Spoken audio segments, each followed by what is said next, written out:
July মাহৰ electricity bill আপোনালোকে দিব নালাগে ৰাজ্য চৰকাৰে এই বিল প্ৰদান কৰিব খালি এই সুবিধা 300 ইউনিটতকৈ কম ব্যৱহাৰ কৰা উপভোক্তাসকলৰ বাবে মুকলি কৰি দিয়া হৈছে বা তেওঁলোকে এই সুবিধা লাভ কৰিব শিৱসাগৰ আৰু চৰাইদেউ জিলাৰ ৰাইজে এইবাৰ মাটিৰ খাজানা দিব নালাগে আগতে মই ঘোষণা কৰা 15,000 টকা 3, 4, 5 তাৰিখৰ ভিতৰত লাভ কৰিব অতিৰিক্তভাৱে 10 তাৰিখে আমি আকৌ 10,000 টকা দিয়াৰ ব্যৱস্থা কৰিম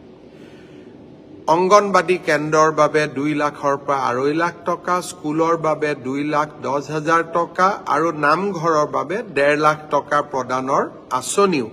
আমি সমান্তৰালভাৱে আৰম্ভ কৰিম ইয়াৰ লগতে APSC পৰীক্ষাৰ সম্পৰ্কত মোক শিৱসাগৰ আৰু চৰাইদেউ জিলাৰ আমাৰ যুৱক যুৱতীসকলে অনুৰোধ কৰিছিল যে পাব্লিক হেলথ ইঞ্জিনিয়াৰিঙৰ যি এছিষ্টেণ্ট ইঞ্জিনিয়াৰৰ পৰীক্ষা 9 তাৰিখে হোৱা কথা আছিলে তাক পিছুৱাই দিব লাগে যাতে শিৱসাগৰ আৰু চৰাইদেউৰ বানপীড়িত ৰাইজে কোনো অসুবিধা ভোগ কৰিব নালাগে